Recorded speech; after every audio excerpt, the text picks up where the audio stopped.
walking through the fire, didn't know where to go. Life said slow down, but my heart said grow. From the silence, from the pain, got you lost in the game. I found purpose in the pressure, found power in the fall. Now I'm rising with the message, there's more waiting for us all. This isn't. Maayong gabi mga kabisdak. Ano yan na po, Ate Binky, mga ikala, mga kabisdak. Si Ate Binky is in Canada right now. Welcome sa atong talk show diri sa Bisaya sa Canada. Atong istoryahan diri atong mga tinuod nga life story kay basin ko maka-inspire ako kaninyo. Ang tinuod nga mga kinabuhi diri, mga hagit atong mga paglaom, atong mga pagtuo, di ba, o mga leksyon nga atong naagian, ug basin makatabang di ay sa atong mga tigpaminaw diha. Kay kung naatay mahimong kanang mga posibilidad atong i-share diri kay basin di ay o daghan na nga ma-inspire sa atong istorya karong gabi una. Sa kuha inyong kape or mga taas sa inyong tiba karon o inyong mainom, mag tubig lang sa ito karon. Dili lang sa ang tubig, importante kayo na pero mas ganahan ko tubig. Anyway, ang atong pinag-diskutan karong gabi una ang imong istorya mahimong tubag sa pag-ampo sa uban, di ba? Kay ana bitang makapamalandong ba panamin ba uban ang ubang tao, no? Kapalo mo akong balik-balik ni akong istorya, no, kay ang ako kini manggod ang social media dili man nimo anha sa usa ka tao sa tibuok gid na siya. So mao na nga akong i-share sa inyo akong istorya. Do not underestimate your testimony, mga igsoon ko na mo yung mga istorya. Comment below kay mo welcome ko og mga guest diri nga mo share silang story, okay? So mga Bisaya ko na karon sa line na so para nako nga naningkamot para makita tag maayong kaugmaon nga mas nindot pa nga sa atong gigikanan, di ba? So mao na siya nga ni ata karon mag-istorya bahin sa atong kaagi. So ako more than na sa mga 20 ka tuig na diri niya trabaho gyud, duha ka trabaho, tulo ka trabaho, may kining maningkamot ka nga aron ka nga naapatay naatay more nga kuan kanang pangkitaan, di ba? So ang hitabo pagka-abot sa mga 7 years ago siguro ko, 2018. So, na total disabled ko.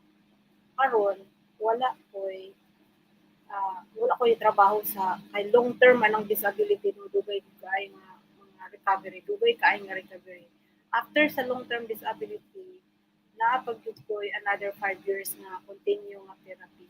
So, sa karon nagkuan ako nag-own therapy na ako pero for the past 5 after 7 years na-adjust ko'y therapist, you know. It's been a long journey pero mo nang giingon nga kung naatay pagtuo o paglaom, kung naapatay kinabuhi, naagid kay paglaom. So, mao na siyang i-share na ko ni siyang istorya kay daghang kaay sa ato nga naggawas gid no, busog-busog trabaho usahay malimtan nato ang kaugalingon. So, ato yung bantayan ang atong mga pagkaon, ang atong giinom, o kinahanglan gyud nga mapahulay sa oras nating pahulay. Kaisahay ato nang limtan atong kaugalingon tungod sa atong mga pangandoy nga kinahanglan nako ni pero usahay no mahinumduman pud sa Ginoo nga kanang ang atong lawas mao tingtong sa Ginoo, no? So munang usa ka sayop nga pwede pa ninyo nga mausab, di ba? Tama ka nako, I can still start all over again. So mo na siya nag-start ko og tuo doon sa social media. Kay kining social media, daghan kitag makitan mga content creator, di ba? Pero ang mga content creator, daghan kaayo, daghan lahi man nila ang mga tumong. So, instead nga ang akong himuon nga kanang sa ako lang bisag unsa lang na ako'y purpose ug na ako'y rason, na ako'y reason why nganong akong i-share ni nga story sa inyo ha. Kay daghang kaayo diha sa ato sama sa akong giingon na nagkinahanglan og reminder, no?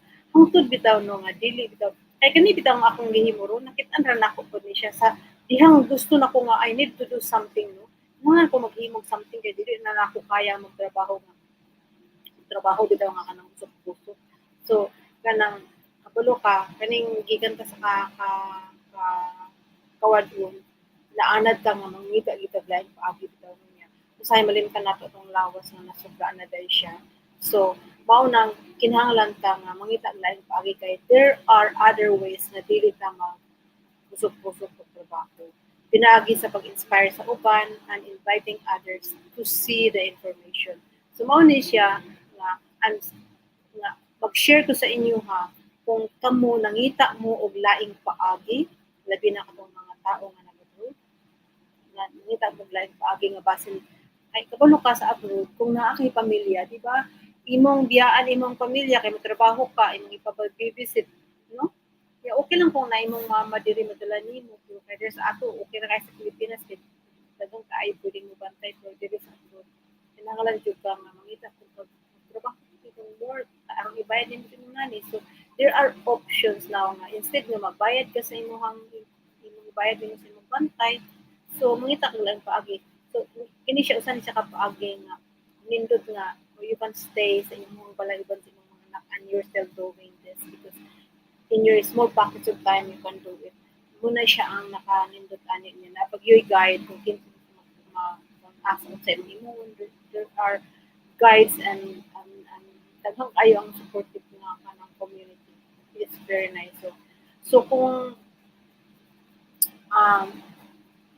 kaning bitang kung naabitay imong nahibaluan nga gusto nga kinahanglan nga makadungog aning istorya, share na sa imong amiga.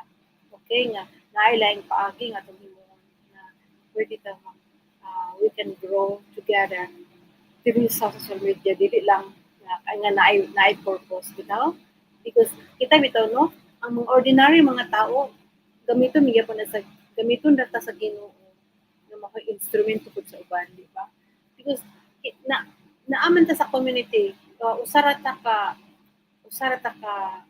uh, community sa Ginoo kay mga anak man ta sa Ginoo di ba so mao na siya nga ang atong mga opportunity na ara na lang sa imong atubangan na sa imong gilid pero usahay lang no kung dili pag bitaw nimo kinahanglan dili ka mo get into it ba so para sa mga tao na kinahanglan I'm calling you can ask me you can comment down below kung na-inspire po ka sa akong istorya share kini sa inyong mga amiga or makaabot po sa uban no it's all about working hard and working smart you know kay ang lawas naman itong puhunan.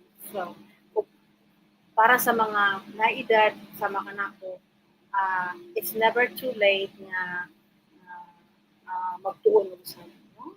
So, daghang kay salamat sa inyong pagbubang kanako karong video na. Nandun mi dili gyud sukdanan ang imuhang mga kaagi, no?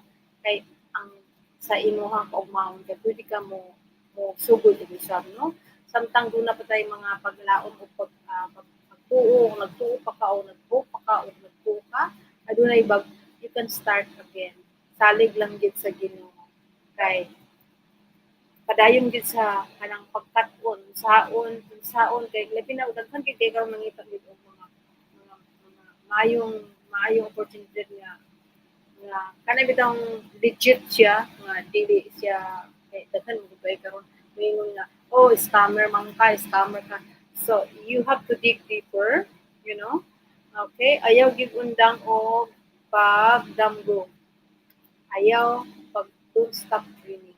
Okay? So, magkita na po ito magpuhon, maura to, kung view na. God bless everybody. Thank you for watching. Ako na po mo tungkol sa akong gihimo nga istorya. So, ang akong gihimo nga istorya is ang kanta is about my story. Bisitahi akong YouTube o subscribe sa channel ni Ate Binti ha. Okay, maon ni siya na maghimo pa kong kanta. You will learn a lot. Comment below kung gusto ka magtuon ng kanta. And you will build your confidence in it. Islands full of dreams, crossed the ocean chasing peace, worked with hands that never stop, till my body said you've done enough. The bills kept knocking at my door, no savings left to fight the storm. But even when the night fell long, my faith kept whispering, hold on.